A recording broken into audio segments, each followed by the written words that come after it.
Welcome back to Kintsugi Heroes, helping people tell the stories they need to share so you can find the stories that you need to hear. In this episode, John Millam is joined by Sharna Teresa Bowers. Sharna Teresa faced deep personal challenges and uncertainty in her early life. Through hard work, self-discovery, and the support of those around her, Sharna learned to overcome fear and self-doubt, and now uses her experience to guide others as a mentor and community leader. She founded Kindred Spirits, which has a vision to create a healing sanctuary for children who have experienced trauma. We hope you enjoy this episode of Kintsugi Heroes. Ladies and gentlemen and fans of the Kintsugi Heroes podcast, today I join you enthusiastically talking to a young person. Now, I'm old enough to believe that, to call you this young Sharna a young person, but I'm not too old to remember and even sort of, identify slightly with the challenge, growing up and finding your way in the modern world represents. So, Sharna Teresa, welcome to Kintsugi Heroes, Stories That Matter. Thank you so much for having me, John. I'm really excited to be here. Yeah, and we're diving in to explore a bit of your story, Sharna. You are a holistic coach, right? Which I'm fascinated with. Just to to lay the groundwork, because of course it's about me. I'm a coach. I have been a coach educator in the past, right? And as a coach, and now I'm just a sort of annoying old bloke who bothers people online. But I'm fascinated by coaching and mentoring and the process of giving back. So tell me, Sharna, how did you find the idea? Where did you know you were a holistic coach? So my journey begins kind of a long time ago. Growing up, I was sexually abused by my step-grandfather, and that led me to have a lot of anxiety, a lot of depression, and a really low lack of self-worth.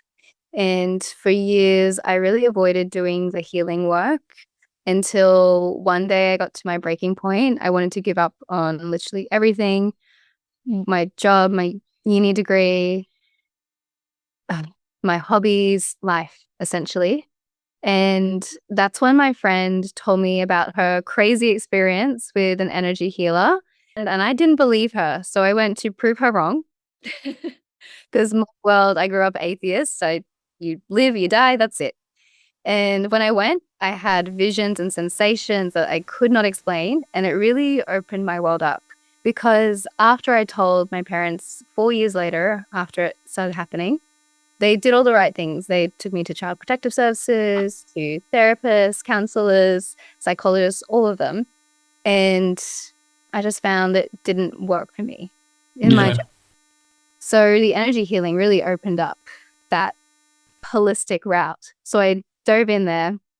The more I went, the more my own gifts started unlocking, and I got into energy healing. And then my energy healing coach was also doing NLP, ECT, hypnosis. And I was like, well, this is so new too. Let's keep going. And then I got my accreditations, and that's how I get to where I am now. So Maya Angelou, I've used this quote a few times. Maya Angelou says, if you want to find purpose, look to your wound. Does that ring true for you? Oh, definitely. That's my whole purpose, to help people move out of their pain and into their power. I'm sorry to hear of your background. Is it okay if I ask you a question around? Yeah. Because you so bravely and openly just offered that lived experience, and really appreciate that, because it's it's such an incredible incredible impact on people's lives, right? And yet it's not a safe topic of conversation mostly. So where are you on that? Are you okay sharing the obviously not the the specifics, but the cost of that, the Yeah. consequence of that. Yeah, 100%. I'm open to talk about it because I find that the education around it is so important because as a child, I didn't know it was a thing that could happen. So I want to help empower parents, other people who've lived through it to know that it is a thing that can happen and this is the effects of it Yeah. and how to overcome.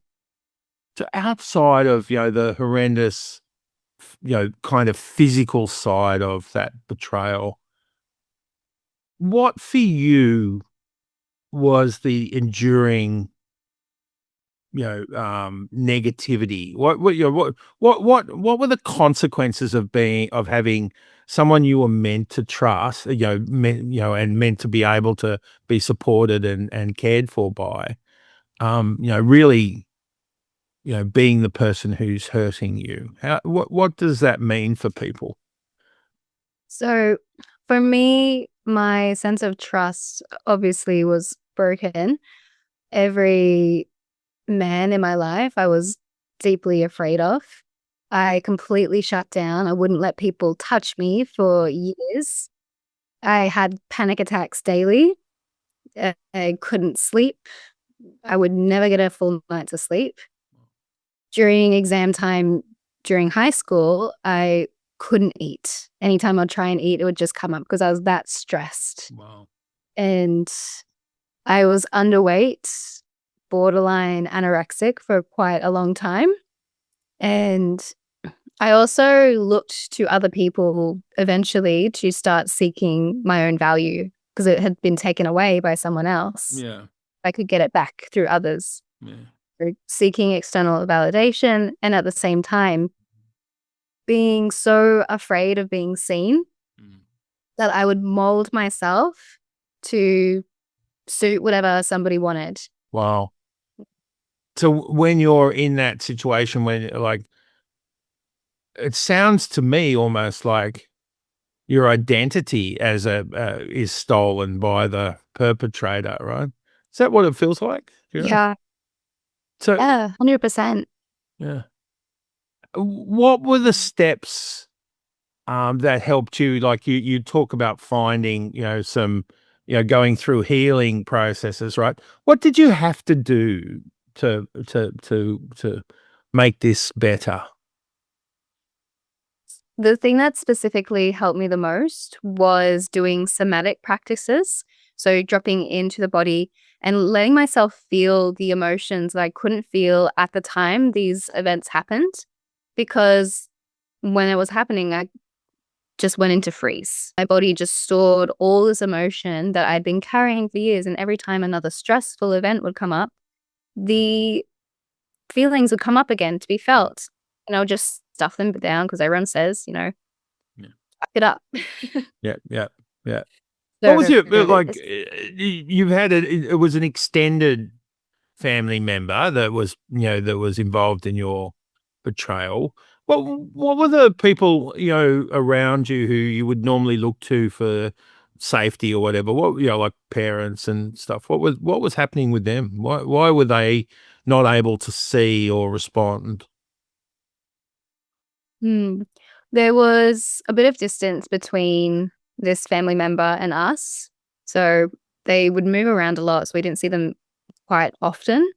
And at the same time, I didn't know it was a thing that Mm. could happen. Yeah, Like, yeah. as a 12-year-old, when Yeah.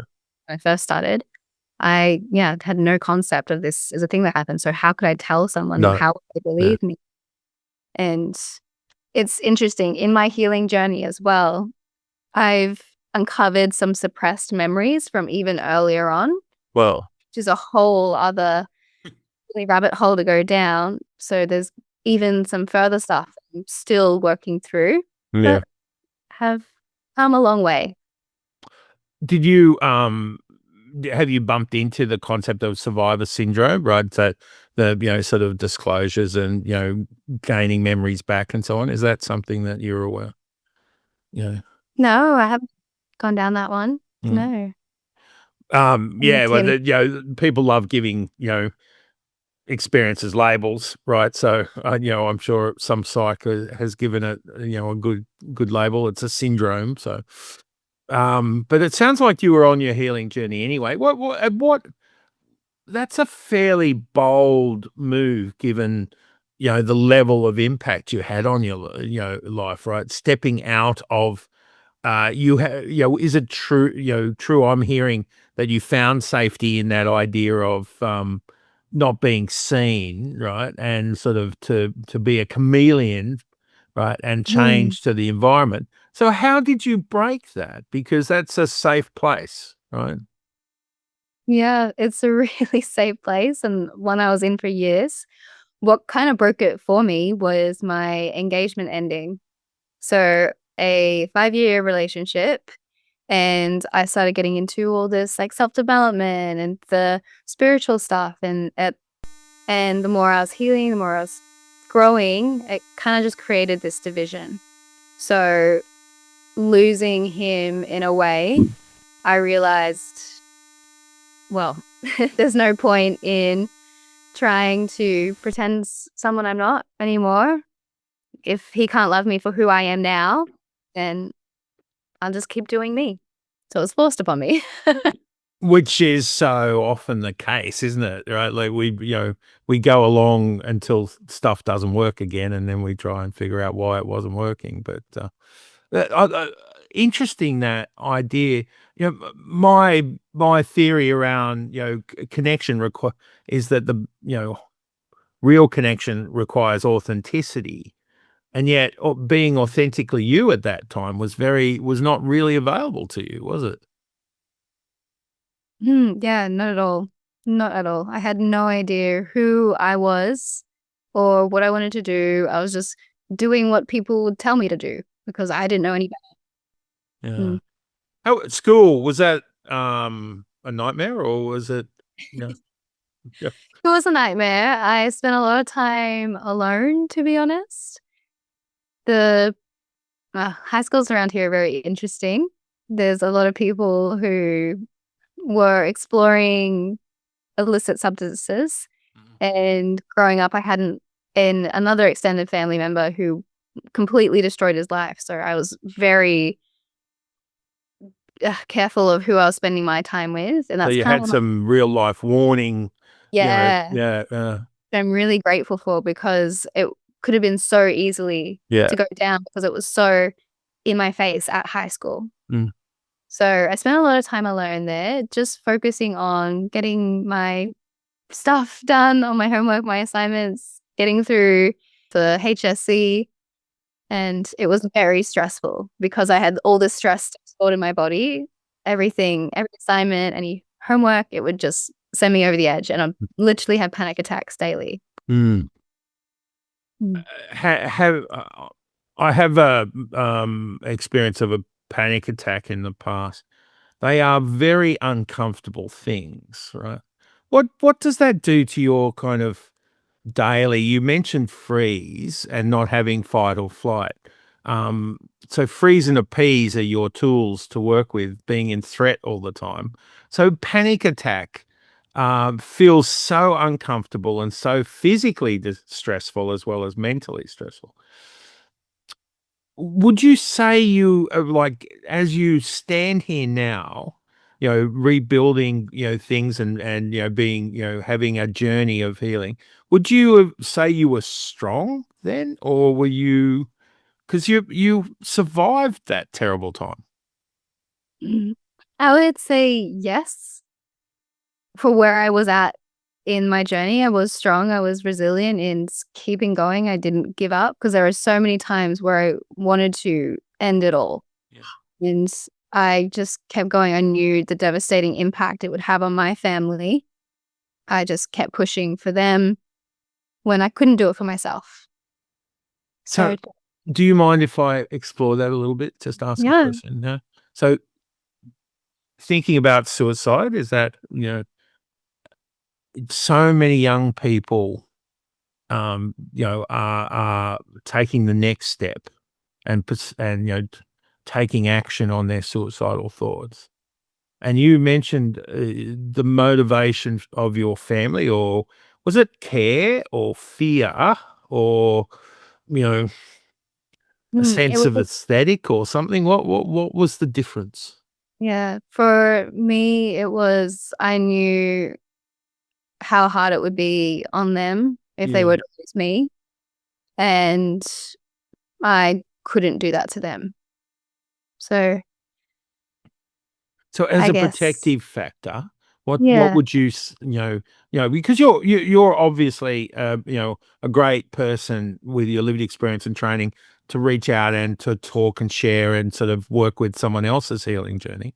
What would you be sharing that would you feel is important for them to know as a young person who is having, say, suicidal ideation or is in that position? I guess no matter what you're going through, there's so much opportunity for it to get better. You don't have to do it alone. There are so many people who are willing to support you if you just let them. You don't have to do it alone. Yeah. So many people do, and that's where it gets you. Mm. What do you think, from your experience having that, school experience and childhood experience, going through, what do you think's important for, say, parents and teachers and stuff to know? Mm. Creating a safe space for someone to come to is definitely a priority. So if you are unregulated and you will blow up about things that are really minor, someone's not going to come to you with something major. Mm. So making sure that you are a safe person to come to, who Wow. are open and receptive, and also that there's action taken immediately. Like I would tell friends in high school before I told my parents, and Yeah. they didn't really know what to do. Yeah. So there's an element of educating not only teachers and parents, but also the kids. Is. Yeah. Yeah. Wow. What do they need to know, like, as we're educating them?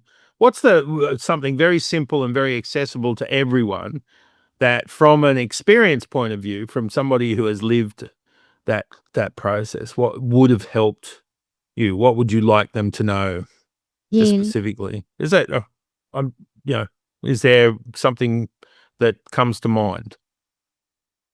The thing that would be beneficial for me would have been the education when I was really young, just knowing that one, it's not always stranger danger. Yeah, yeah. It's Wow. really important, and that it is a thing that happens because as a 7, 5, 10-year-old, whatever you're at, you don't know, that's not in your awareness. So if you know it's a thing, this is who you can tell, and then the parents have the action to, or teacher has the action. And also just to allow yourself to actually feel what you've been through. Because for so long, because the panic attacks were like a symptom of the root cause, I would have these panic attacks and I would just get told, suck it up, get on with it. And if I actually allowed myself to feel it all back then, it Yeah. wouldn't have been an issue. Yeah, yeah, wow. Such bad advice, right? Yeah. And of course, as a parent, I'm guilty of giving it and living it, right? So, forgive my generation for what we did to so many of yours, right? Um, we had really bad advice as kids as well, right? Yes. So, yeah. And we're Um, always doing the best with the tools that we have. yeah, that's an And NLP presupposition. yes. Yeah. Nice work. Which, I'm glad you bring that in because we'll go down there in a second. I just, just want to ask, right? So the assault on your identity, which you've beautifully stated. So thank you for sharing that. It can't be easy. Um, as you went through those years with having that impact and being isolated, you paint such a picture, like of you being alone during school, and I was like, breaks my heart to think of both you as a young person and all the young people who are still in that space because of this stuff. How here, this may be a strange question. As you have put yourself back together and given yourself an identity that is now possibly different from the one you might have been on, had a trajectory for, does it feel like that you are a legacy, right? Or does it feel like you are the person you were meant to become, right? It's almost like, is the identity the right one, or is it something that you've put together and it's the best you've got? Does that make sense? Yeah, I think it's definitely someone I was always meant to be, and everything that I've been through was to find that. Because I'm very spiritual as well. I believe that, you know, before we come to Earth, we make all these agreements to have this bad experience, learn this lesson, and eventually you'll get to this point. So I deeply believe that, yes, I was always meant to go on this journey and become who I am now and still continue to grow. Right, yeah. So you feel like, if I was to say I give you the magic power to go back and not have this experience, would you, however that would change your destination, what would you choose? I would still choose to go through it, Yeah. to be honest, because it has taught me so much resilience. It has taught me how to build really great habits, how to love myself, and it's also pushed me to discover what I'm really here for and to make impact. Yeah, beautiful. Mm. Do you hate him? No, I've done a lot of forgiveness work, and I know he was a part of my journey to learn all those lessons. And Well, it doesn't mean that what he did was okay. no. It just means I can move forward. That's very, there's a lot of work behind that. So, well done. I know that sounds so patronizing, but it's very impressive to get to a place of forgiveness. With all that pain behind you, what do you want to do with that pain? Mm.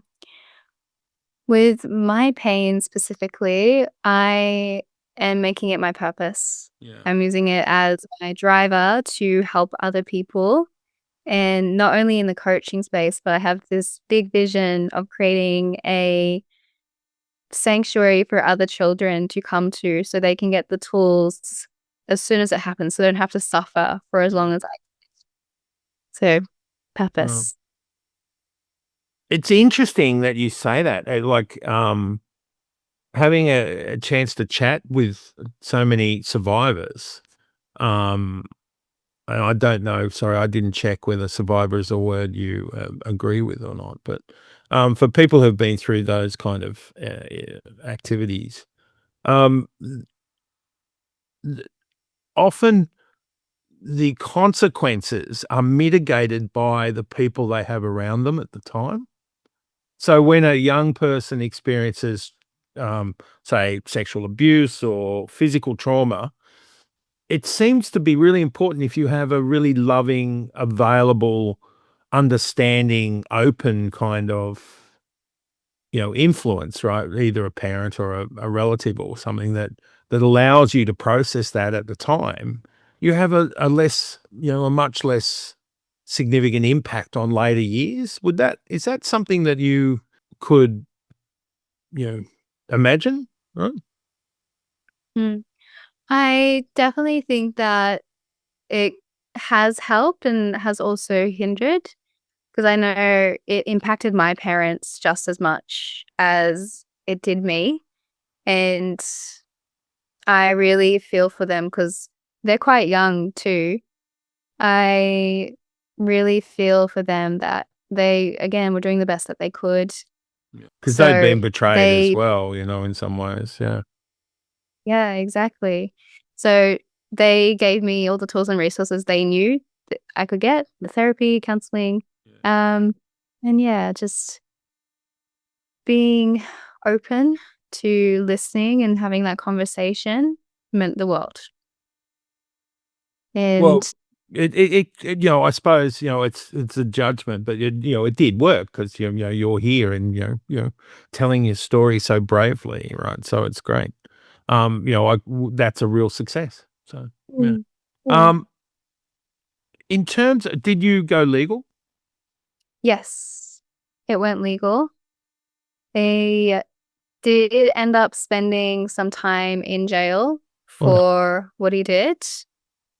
So it definitely wasn't enough. The system, it's hard when it's all he said, she said. Yeah. And especially when there's kids involved, it's just Yeah. It's not like kids, have a huge track record of making this stuff up. But mm. I wanted to understand from your point of view, was your experience with the system positive, or was it difficult? I thankfully didn't have to have much experience. My parents handled everything. I didn't even have to go to court. I just Mm. wrote a victim statement. So I didn't even have to see him ever Wow. again. Wow. So they handled everything. There was a lot of complaints about how long things would take and some deception as well that was had. And though who we had working for us did the best that they could and really pushed, it's just, I guess, the judgment at the end of the day. And I don't, yeah. So enough of taking you back to this time. I just ask one more question. Are you hyper vigilant now? Mm, definitely less than I have been.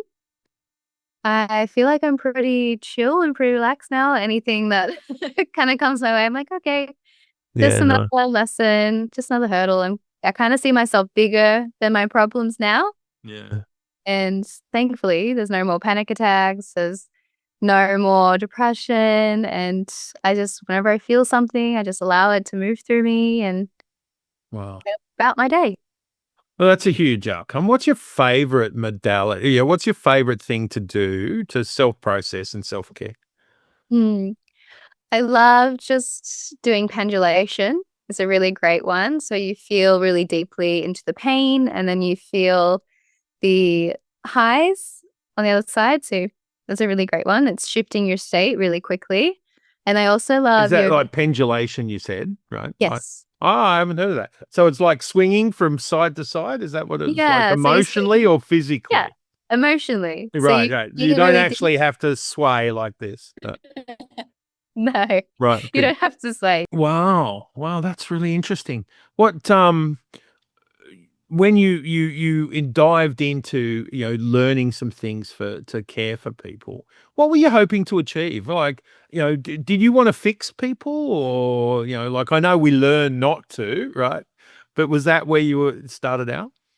Yeah, that's definitely where it started. You can't fix anyone, but you can help them heal and move forward and changing their own state from being in that depression and that anxiety to being so much more confident. And I've been able to see some really incredible results in who I worked with. Some people who have been really shy really come out of their shells. People who have been really depressed find joy and light again. So it's been really incredible to see the transformation. Do you have a checklist, like when they tick the boxes, they're okay and they can move on, or It's when for them, I like to do like a little 6-week transformation. And I definitely see the progress after every session. And it's always like up to them. Like my goal is to empower you so you don't need me anymore. That's the that's goal. beautiful. What makes you a great holistic coach? I think because I've lived it as well. I've, you know, avoided it. I've felt it. I've also been in those really dark places. I've been in those really high places. I've done the people pleasing. I've done it all. I've done all the bad Yeah, yeah, things, yeah. and I've learned how to come out of it with all the tools and process I then share and teach. Yeah. I'm wondering, right, whether does the lived experience, like at times I've described it as magic, right? When someone who knows because they've been there talks to you, it's a very different experience from someone who has learned or their expertise around that Mm. particular thing. What do you think that magic is when you say it's really it's important that you have been there and you're connecting with people who are going through something? What is that connection, do you think? It's the understanding that you've been through the same thing. They feel so seen Yeah. and so understood because you've been exactly where they've been and you're also have come out of it. They see you as, I guess, kind of this lighthouse, you know? Nice. That's the that's the goal at the end of the tunnel. You've gone through the dark and there's a light at the end. So So you're shining down on them as evidence that, if they keep going, they can also, emerge. 100%. Yeah. Um, what's your, I talked about the things that you like to do. What's your favorite process to help somebody achieve or know or, develop something? Mm. My favorite process would probably be ECT, which is emotional change technique, because what it does is get to the root cause of the event and all the imprinting it did on your nervous system, on your emotions, on your mental patterns, like how you think, what you believe, and also on your energy. So it's this accumulation of all the things that you need to release in order to make that change when it was first imprinted on your subconscious. So it's so, so powerful. What does ECT look like? It's a kind of a guided process. So I take you on this journey back through your life. It's based on timeline therapy, but has better results. Yeah, yeah. So you go back, you find the very first imprinting of that emotion. We work through at least 6 different emotions and we clear it through that timeline with intention. Wow. When you are working with someone, say, on their timeline, and what happens when you bump into something they haven't talked about or, something that's a real obstacle or a real sore spot for them? We allow it to just be felt in the body. And because we're working with the subconscious mind, there's often times where it will come up, stuff they're not even aware about. Mhm. So we're like, okay, this is great. Feel it out. Let's keep going. See if there's anything more. Where's the root cause of it? And we keep going until the subconscious lets us know, yep, this is the root cause. We're like, great. Let's clear from here. Because you clear from that root cause incident and until the present moment.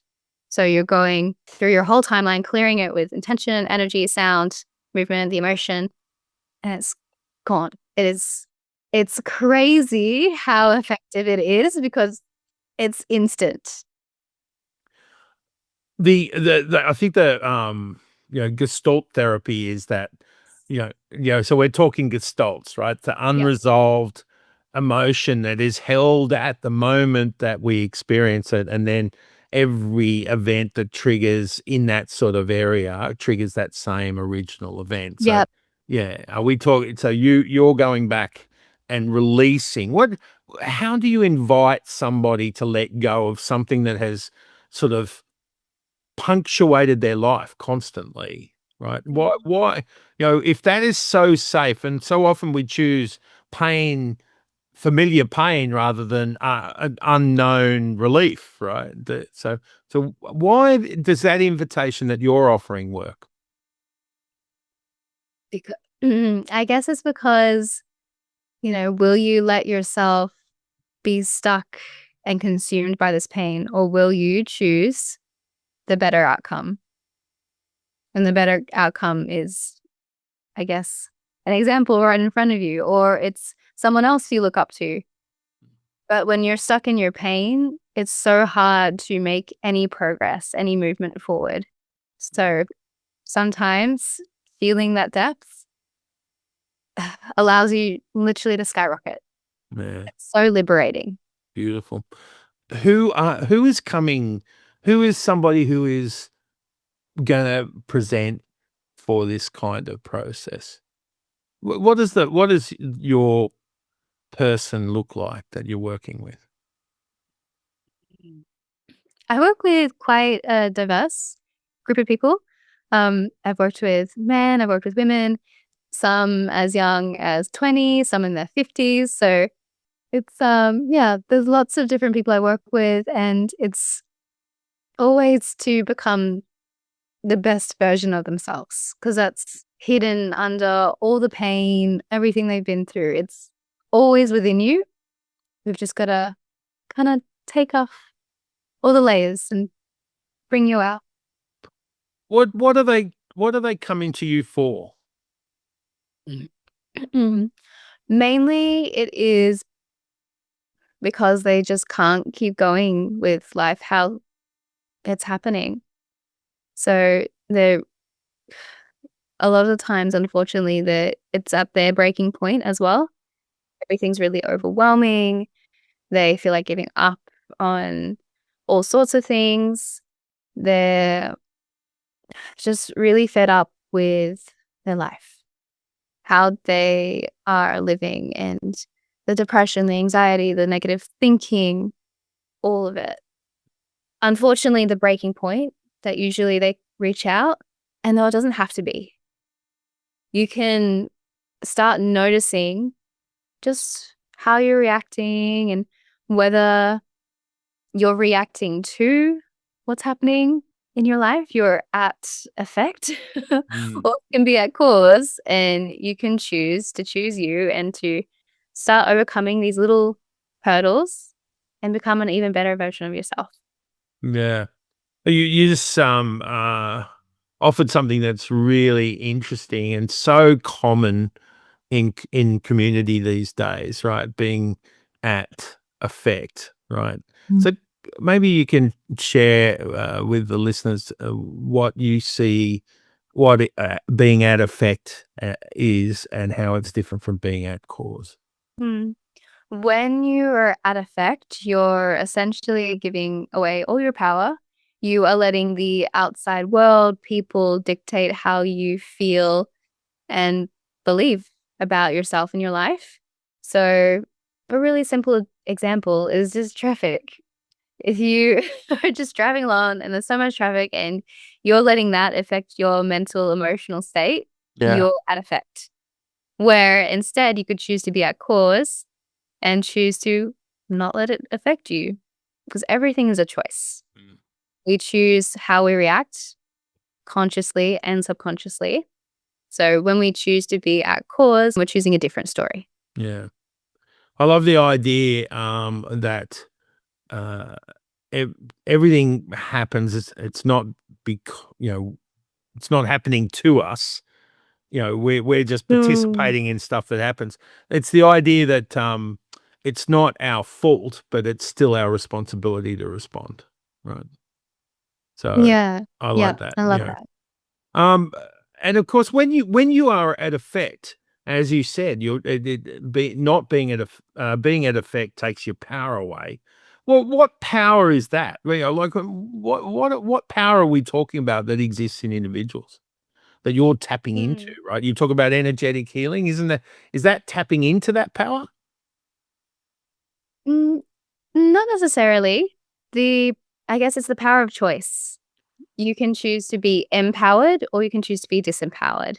And choosing to be disempowered is you're letting life affect you.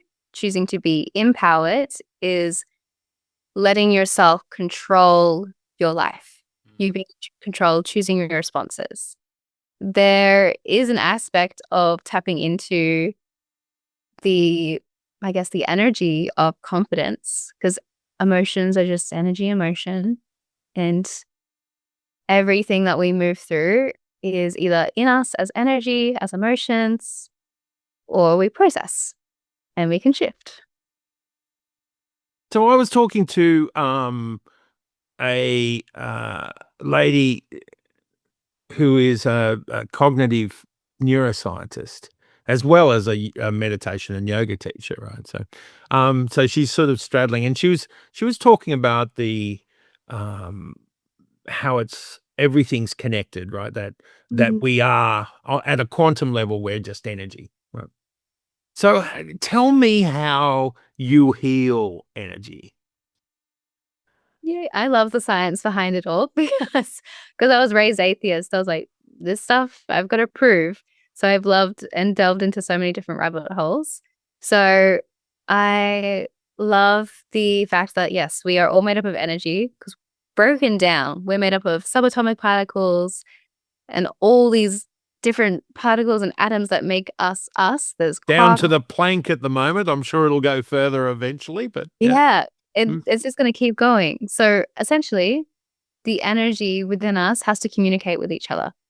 It starts within the body as an electrical signal in the brain, and that electrical signal is just energy. It tells us to breathe, to eat, to move, things we do consciously and unconsciously. So when I'm using energy healing, I am just tapping into the energy of creation, I guess. We talk about the Big Bang, and then there's also the more religious faiths as well. It's all just energy. And when we're tapping into that creation, that life force energy, because it's such a high vibrational frequency, it has the power to shift and change the state of something. So, Well, and it, just to jump on that, right? Because I hear it quite a lot. What does my vibration level have to do with stuff, right? How do I feel better Mm. vibrating more, right? You know, is that like, I'm not sure. Well, Like, I've heard it a lot, right? And I even listen to the headphones, right? So, put on yeah, go to sleep with, 495 or whatever it is, all the hurts. Yeah. frequency, what's happening? What does vibrational level mean? So our atoms all vibrate at different frequencies and rates. And if we look at sound waves, we can really see it there. So something that's really low will be very slow and very wavy, as something that's really high frequency is going to be really fast and jittery, and you're going to see the difference. So in that low vibrational state, that's where our heavy emotions kind of sit. So when we're shifting our state and raising our vibration, we're tapping into the higher states of consciousness and also our higher emotions. So it's just shifting from one low state to a high state. Well, I was attending a lecture on traditional Chinese medicine, right? They were talking about flowing. They talk about energy as qi, right, and how it flows. Is that what it's like? Like the energy flowing through you, it has to be connected. Like when you're sick or sad because there's a blockage. Is that what you're talking about? Yeah, there can be blockages. So we've got the energy centers within the body, they're the chakras, and there can be a buildup of negative energy if we don't release it. And we can release it with the energy healing, or we can release it emotionally. So, yes, we can release it by literally just pulling it out. That's kind of how I do it in a healing session. I literally just reach in there and pull it out. I can see it sometimes. Sometimes the visions are there, and most times I can just feel the density of it, which is really, really interesting. It's a bit of a game of trust, Right. becoming an energy healer because of my background. Like, I can't really prove it, but I'm feeling and seeing all these things. I've got to just trust that it's working, and then people have great results. I'm like, well, that speaks for itself. Yeah. That's right. The outcomes are the outcomes. I'm interested in when are you different? Like, when you can grab, the blockage, the negative energy and pull it out. Are you different? Is that your gift? I think we're all tapped in. I think we just become tapped out because it's not something normal in our world. So I think we can all have the potential to access this gift. And it's something I've developed myself. I have had some pretty wild experiences growing up where I've had encounters with spirits with my physical eyes, and that kind of shut me down for a while because that was really scary. But I have had some pretty unexplainable experiences that have led me to be more open to this more spiritual side. Does it take the person working with you, coming to you for healing, does it take that level of openness for them to have an experience of healing? No, they can be, as long as there's curiosity there, they don't have to be so open to the fact that they're gonna, I guess, unlock all these gifts and they're gonna have this crazy transformation. As long as they are just curious, they can reap the benefits. You're wandering down the street. Do you see people who need your level of your intervention? Do you like notice them? Is there a way to tell that people are going through something and they need to be sort of, in the hands of a holistic coach? Yeah, there's definitely some signs. It's mainly in body language and also how someone dresses as well. It's a really big reflection of what they're going through, which is a really interesting because we'll kind of shape our identity to reflect how we're feeling and thinking.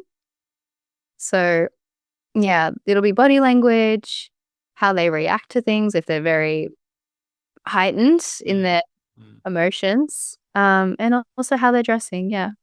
Well, I better iron my shirts now, otherwise someone will come up and try, suggest I need here. Well, they'll be right? So maybe I start there with like Dave Goggins talks about making your bed first. I suppose that's Yep. part of it, isn't it? Yeah. Yep.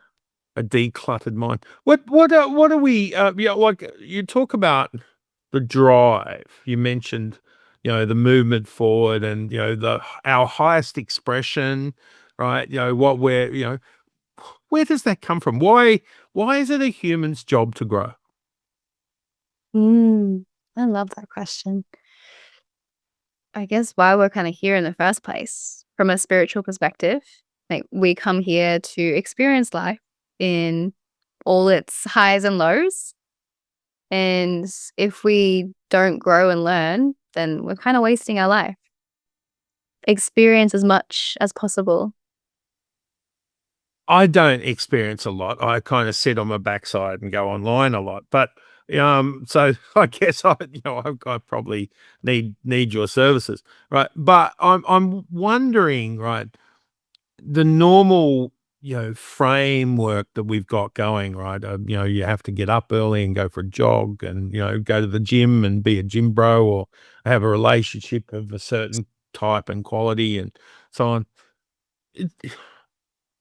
There's a lot of rules around what we should be and look like and do. Is that helpful or hurtful? I think it's very hurtful because we can be constrained so much to have a certain life. I think kind of society will push all these beliefs and standards like school and work has to look this way. School literally trains us to be an employee. It doesn't teach us to become independent and to create our own version of what work can look like. Because if I had known that this was a possibility in high school, I would have gone a completely different route. So, Wasn't yeah. there a booth at Careers Day for spiritual healing? Not at all. Damn, right? Like that, I think there should be, right? Maybe we could do one in the future. Yeah, coaching too. It wasn't Yeah, even that. was it? So, when you look back at your, do you feel like you've come out of a process, or do you feel like it was just childhood? It wasn't very good, but I'm out now. Hmm. Yeah, I think I've definitely come out of the story. Like I'm no longer at effect. I'm Yeah, yeah, cause now. So nice. yeah, I've definitely reclaimed my life, my identity. Yeah. What's a little bit down the track look like? I change their life. and also creating that vision of my not-for-profit. That is my big goal, to create a space, to find a location, to start.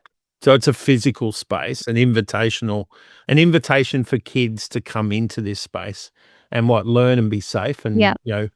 and and regulate sort of. The goal is to have a physical space so they can access all the tools, have the processes to move through their trauma and heal, to really heal. So there'll be a few different modalities that kind of comes into it. Mm. So yeah, that's my big vision. That's lovely. That's lovely. What do you think's going to take? What do you envisage it's going to take to move towards that vision? Building a big community to support, and also everyone that I work with funds this vision, which is really incredible. So everyone that I have worked with has gotten me to the point where I can actually register this incredible not-for-profit, and then the next step is just building it up, being really smart with how it all is going to unfold. Nice. What about you? What are you going to love doing? I'm just gonna love being able to make such a big impact for the kids, because I know how long it impacted me and how much of my childhood it really took away. So that's really what's going to fulfill me, making that impact. Nice. And what do you hope people change in their world to make things better, for there to be less pain, for kids to be safer, and what do you think the community can do? I think, one, looking within and making sure that you are a safe, regulated human that can help others. And also just reaching out to your community, just checking in, seeing how people are. And the more safe you are, the more likely someone's going to open up and share what they're moving through. So That's yeah. beautiful. Are you optimistic about that? Like it seems like everything's going, a bit downhill at the moment, right? And kids constantly report being more impacted by the world than they used to be. Like, so, is there a reason for optimism? Yeah. I think if we don't have optimism, then we're going to be stuck in that negative. And if there's no hope, well, we're just stuck. So yeah, having optimism is definitely the key to having that change. And there's also an element of, I think, sometimes disconnecting from the world. Like, we don't need to know what's happening across the waters all the time if it's not beyond our capacity to do anything. Self-care is sometimes stepping back. Nice. Yeah. Well, it's been an absolute treat. What do you want, if people want to connect with you in particular, what should they do? Well, they can send me a message on Instagram or Facebook. That's probably the best way to find me. I will be at Sharna Coaching on Instagram. There'll be links below, but I'm always open just for a chat, and we'll see if I can support you. It's just for a chat, or whether you want to work together. I'm so open to just being there if anyone needs it, because you don't have to do it alone. Thank you, Sharna. That's beautiful. And of course, just being there, well, it's quite a testament to your resilience, perseverance, and your care that you're here, right? And I am very grateful that you made it on to talk to me and to share your story with Kintsugi Heroes. Thank you. Thank you.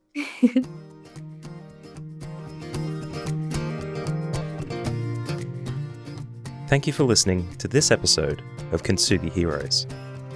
Thank you to Colin Lilly for permission to use Broken as our theme music for this series. If you enjoyed this conversation, share the podcast with a friend and let us know by leaving a rating and review on Apple Podcasts, Spotify, or wherever you get your podcasts. If you'd like to support Kintsugi Heroes and the stories we share, head to kintsugiheroes.com.au and follow the instructions to make a tax-deductible donation. Thank you for listening, and we'll see you next time.